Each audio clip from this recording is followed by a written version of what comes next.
රටක් ජාතියත් ආගමත් වෙනුවෙන් තිවිපුදන්නට ඉදිරිපත් වූ ලෝකයේ පළමුවන කාන්තාව ලෙස විහාර මහදේවිය හැඳින්විය හැකිය. කිස්තුපුර 145 දී කැලණිමිටියාවත කැලණිතිස්ස රජතුමා රුහුණු රටේ කාවන්තිස්ස රජතුමා රාජ්‍ය කළහ.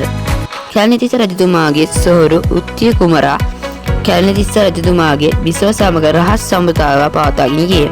හදිසියෙම එම කුමරුට මාලිගයේ යාමට සිදුවිය.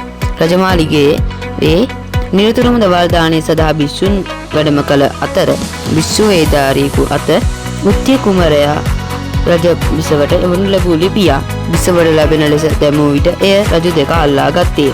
එම ලිපියෙහි අකුරු කැලණිතිස්ස රහත් මාහිමියන්ගේ අකුරු වල බෙහෙවින් සමාන වූ නිසා ලිපිය කැලණිතිස්ස මාහිමියන් විය යුතු බවට වරදවා තේරුම්ගත් රජු උදහස් වී දැඩිව කැපී කැලණිතිස්ස රහත් මාහිමියන් උණුවන ලද තෙල් සැලීග දමා මරා දැමීය.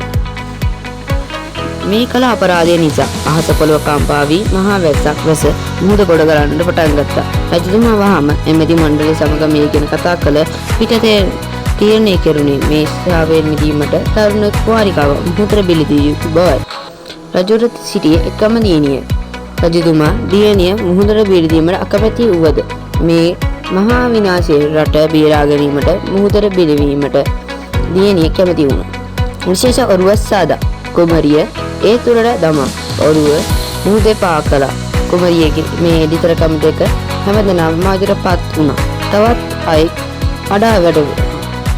ඔරුව පාවී ගොස් රෝණේ කිරින්ද වෙරළට ගසාගෙන ආවා. මේ දුරු පිරිස කාවන්තිස්ස රජුට මේ පුත සැල කරා. රජතුමා මේ කුමාරිකාවගේ උදාර ශ්‍රේෂ්ඨත්වය දෙක කුමරිය අගමේසිය බවට පත් කරගත්තා. විහාර මහදේවිය ගැමුණු හා තිස්ස යනුවෙන් පුතුන් දෙදෙනෙකු ලැබුණා. පසු කාලයේදී ත්‍රිවිධ ජාතිකයන්ගෙන් රට බේරා ගැනීමට ගැමුණු කුමාරයාට සද්ධාතිස්ස කුමාරයාට උදව් කිරීමට විහාර මහා දේවිය ඉදිරිපත් වුණා.